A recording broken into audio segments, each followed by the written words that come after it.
Prometheus, a Titan Tale. Prometheus was a Titan, the race of gods that were defeated by Zeus and the Olympians.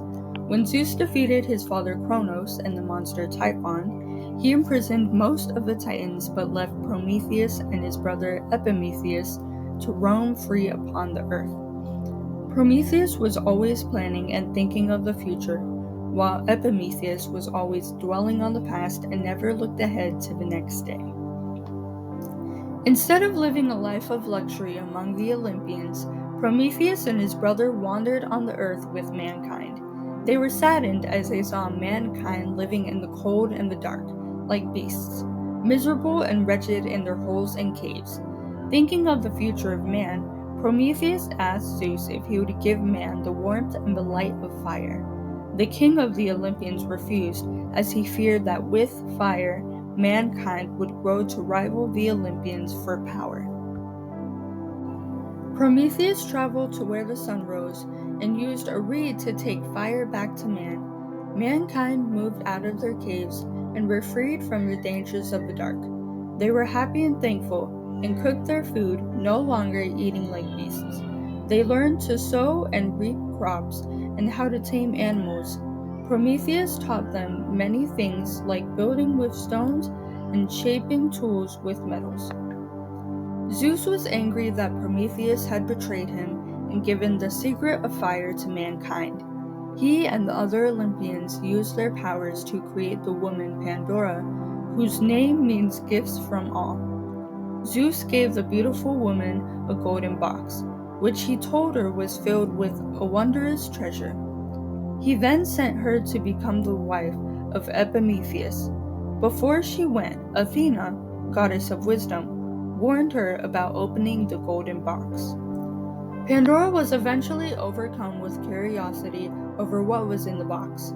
With Athena's warning in mind, she opened the lid of the box just a bit, and out rushed disease, worries, and sorrow.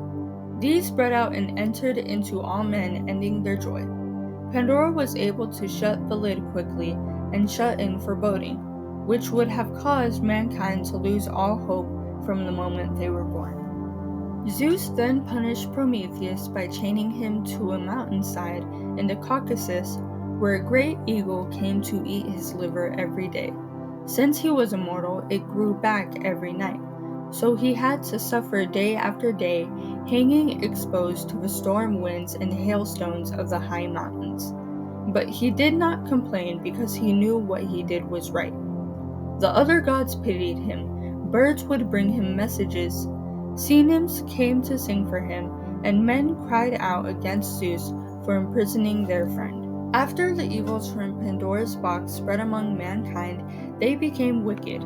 They no longer built houses or tended their farms and flocks, but were at war with their neighbors. Zeus grew weary of listening to the cries of the poor and suffering, so he sent a great rain, which did not let up, and caused a flood that would wash all of the wickedness of mankind away for good. But mankind continued with their warfare with each other despite the flooding rain. But the son of Prometheus, Deucalion, and his beautiful and wise wife Pyrrha were not wicked and evil like the other men. He had traveled to speak with his father every year during his imprisonment. Prometheus had warned his son about the wrath of Zeus, so Deucalion was prepared when the floods came. He and Pyrrha had a boat and waited while the floods rose over the trees, then hills, then mountains, killing all of the evil men. Deucalion and Pyrrha drifted until the flood waters receded, leaving them on Mount Parnassus. They were sad and lonely as they were the only people left on earth, but the messenger god Hermes appeared and asked what they wished. They told him that they wanted to live among friends and neighbors. Hermes told them to travel down the mountain and to cast the bones of their mother over their shoulder as they went. Deucalion was puzzled, but his wise wife Pyrrha understood and said, "Stones are the bones of Gaia, our Mother Earth." So they cast stones over their shoulders as they descended the mountain, and from them grew men and women. They led the people into a lush green land filled with sheep and cattle, grapes and olives.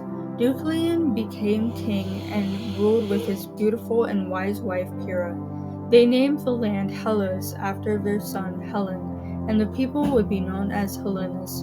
In the town of Argos lived a fair maiden named Lo. She was kind and wise and beautiful and loved by all who lived in the land. Zeus came to visit her in disguise and also fell in love with her intelligence and charm. But Hera, queen of the gods, was jealous of the girl that Zeus was spending time with, and flew from her throne to confront Zeus. When he saw his wife coming, he changed Lo into a cow, so Hera would not be angry. But his wife was too smart for the trick and demanded the cow as a gift. Hera told Lo that she would remain a cow forever, and gave her to the 10-eyed herdsman Argus. He tied her to a tree, and she cried moo moo in despair. She wept until she fell asleep upon the cold ground, and no one but the gods knew what had happened to her. She could not escape, as while 5 of his eyes slept, Argus kept watch over her with his other 5 eyes. Zeus grieved for the poor maiden and secretly sent Hermes to free her. Hermes played his flute and lulled Argus to sleep, then cut off his head and freed Lo the cow. Hermes led Lo out of town but was confronted by the angry Hera and fled, leaving Lo to run wild. Hera was upset that Argus, the watchman, was killed and placed some of his eyes in the tail of the peacock.